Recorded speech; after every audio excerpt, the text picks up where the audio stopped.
And welcome to a, for all intents and purposes, very much dead edition of Ben's Junk. Say it ain't so, Benny. But yes, as implied, we're going to be doing the Deadware thing today. Now, having said that, there is one way I could think of to test this, but I don't have the gear to do so, even if this thing were actually working. So, yeah, I'm just going to have to call this a Deadware Ben's Junk. And as such, I can't demo it. This is going to be just a straight discussion video this time around. Also, a little bit of a history lesson this time around. But before I go any farther here, today we're looking at the Heathkit CA-1. CA standing for Conelrad Alarm. And these things were made from at least 1957 to 1960. These may have gone into production late in 56. But we'll get back to the history end of this a little later. So anyway, as for me having this thing, well, I went to a ham fest here in town just in the last few weeks, and I had never been to a ham fest before. I've had a ham radio license for years, but just never attended a ham fest, so I figured I'd better. And there was disappointingly little in the way of pork products, but there was plenty of ham radio stuff. And I think my expectations might have been a tad off. So anyway, of course, when I was there, you know, people had their big old ham base stations and big old antennas and stuff, and, you know, gear that may be 15, 20 years old, but it's still, you know, worth a couple $1,000s and all that, and of course all sorts of parts, and yeah, but I walked away with just this bad boy at a whopping $3. And in case you're wondering why this can sit so nice and flat on my table, it's because somebody cut the cords on this thing God knows how many decades ago. And I should also note that I have never had this open before, so we will open this. We'll end with that, but I have no idea what the guts look like, so we'll learn together. Anyway, let's get into this. For all the times I've discussed Conelrad and civil defense broadcasting in general on Archive, this still wound up sending me down a bit of a rabbit hole on a piece of Conelrad history that I was really just oblivious to. So, back at the Hamfest, when I saw this sitting on someone's sale table, my first thought was not ham radio, but commercial radio. So I figured some radio station, proper commercial radio station, had this thing somewhere in their setup. And then it was kind of, well, how would this thing go off? How would it know to go off? Because there's no tones with Conelrad. There's no data being sent per se. But okay, well, we got a couple of receptacles here, one on the front, one on the side. So maybe you're putting in a feed of your own radio station and something going to the transmitter and it cuts things off. Who knows? So anyway, I wound up doing a bit of research on this thing after I picked it up, and thankfully the manual, user/service manual for this thing is on archive.org, so you can read this if you want to. But no, these were indeed meant for ham radio users, and here's the deal. Why did this exist?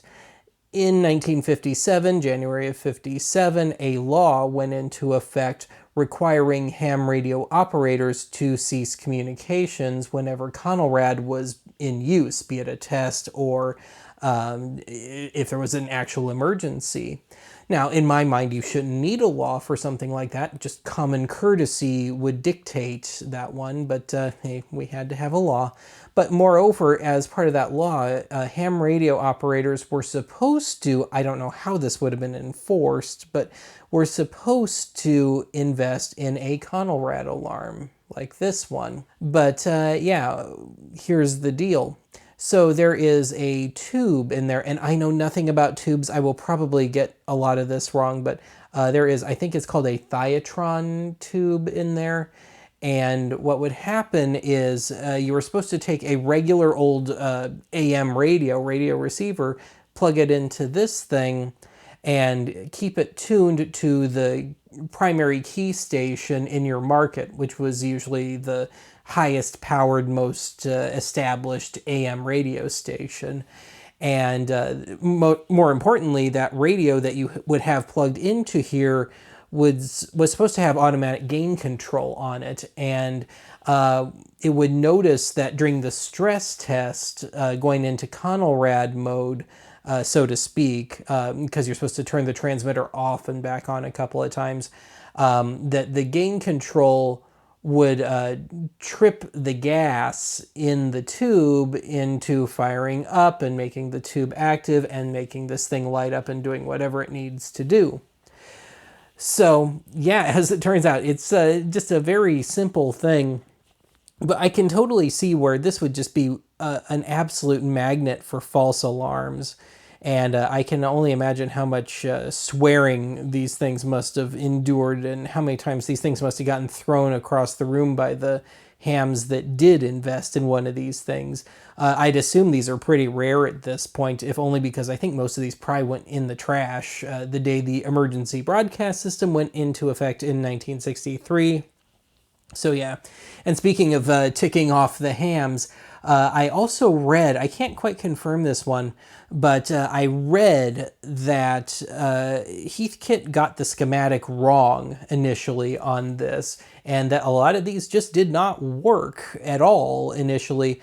But, you know, a lot of ham geeks, you know, they know everything about electronics, and they were able to make it work. They saw the flaw in the schematic and the instructions of the manual.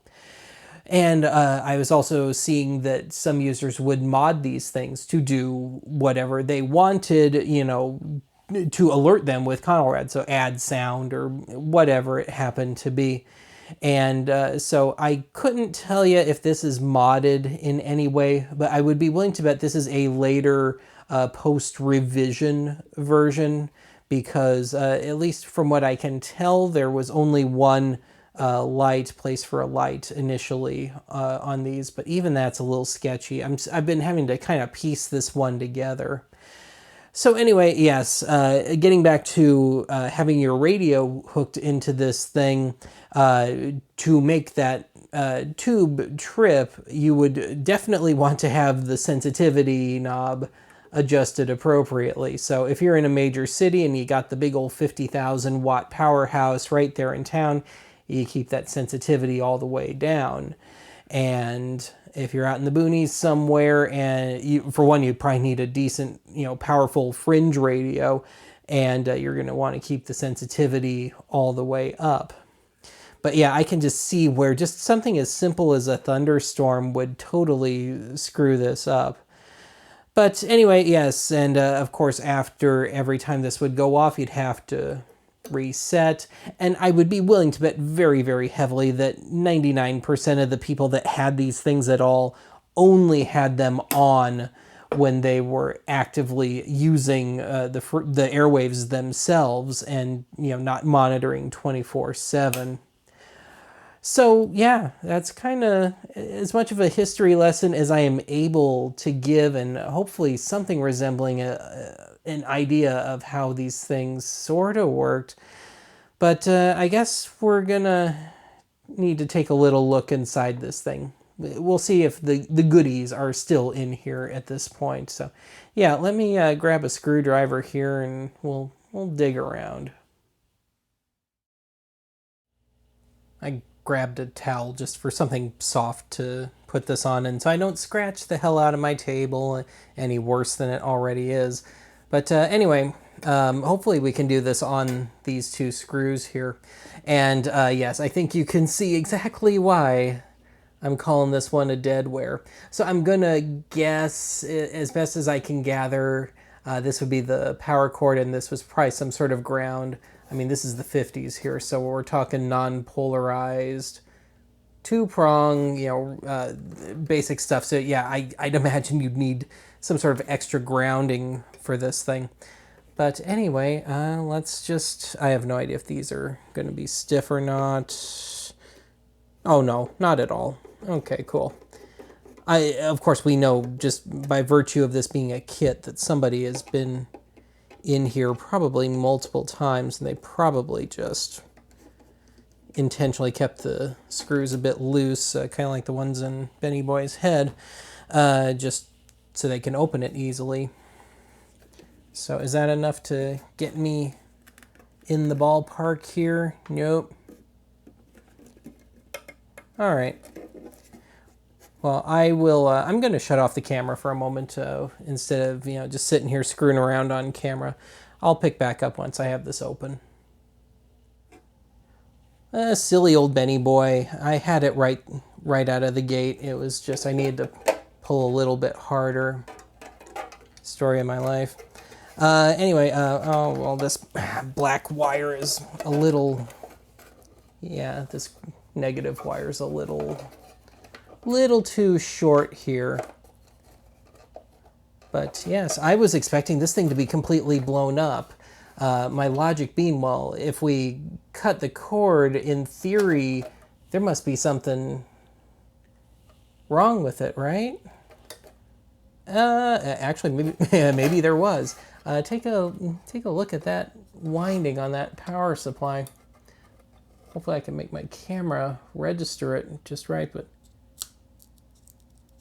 yeah, that paper it's seen better days. So I'm wondering if indeed something was genuinely wrong with this. But just a quick cursory glance at like the soldering job and everything. It looks okay. Of course, that little special tube is in there, and it actually looks really nice and clean. Everything is nice and clean. I was expecting a whole ton of cobwebs and like spider eggs and stuff in this thing. But no, actually, whoever put this together did a pretty good job. I probably would have recommended. I don't know if the wiring was supplied by Heathkit or if you had to supply your own. I probably would have had a little more going on in there. But yeah, actually it looks very simple and kind of brilliant. Geez, check out that old paper capacitor down in there. And got a few of those stripy ones. Got a little disc capacitor right at the tip of my finger. Yeah, truly vintage parts. Yeah, the only thing I could think of as to... Two things I could think of as to why the cord would be cut, that they noticed that something was going on here, or they just simply did not want anyone else using this. It was their way of decommissioning this thing, presumably in 1963 after the emergency broadcast system went into effect. But yeah, got us a basic little light here, and of course the red ruby, for lack of a better term, on the other side. Got the separate lighting over here. Everything. This thing actually looks pretty dang happy to me for the most part. So cool. I was expecting far, far, far worse and far dirtier. And yes, I know me waving this sucker around in front of the camera is probably not a great way to do things, so I will grab my phone and I'll just take some stills so you can kind of look at the setup of this thing. Indeed, I will post a link like in a pinned comment to archive.org so you can check out the manual for this thing if you're so inclined. But yeah, I'm impressed. Actually, I'm quite impressed at just the simplicity of this, but I guess it wouldn't need to be anything too complex, now would it? We interrupt this closing already in progress to discuss another thing that I meant to discuss earlier in the video that I just totally forgot about. So early on, I mentioned that even if this thing were properly put together and working, I would still not be able to demo this, and here's why. Please correct me if I'm wrong, but from what I've read online, it looks like for the just regular radio receiver that you would plug in to here, for monitoring, it looks like it's supposed to be a tube-driven radio. I guess there's something about the gas levels between the regular radio receiver and then this thing that makes it work properly, and that you'd get a bunch of false readings if you tried to plug a solid state thing into here. Again, that's hearsay. I don't know if that's true, but again, I don't own a tube-driven radio, so that would put that one right out the window for me. But also, even though it would be so uniquely me to test this thing, I would also, because I like doing things as properly as possible, I would want a ham station, you know, a tabletop ham base station, I guess you could say, plugged into this as well, so we could really fully properly test this and see if we could reproduce the results of a Conelrad activation during the late 50s, early 60s. But I have only ever owned handheld ham stuff. I have never owned a station in my life, never did the whole, you know, putting the big old antenna outside sort of thing. It's just not something I ever wanted to pursue. So yeah, this, at least for me, is very much deadware. Anyway, boy, this thing just smells like the 50s. Anyway, back to my closing already in progress. Anyway, I'm going to go ahead and shut up here. Like I said, I will grab my phone, I'll take a few photos, give you a little photo gallery to look at, and that's it for me on the vocal front for today. I'll talk to you again soon.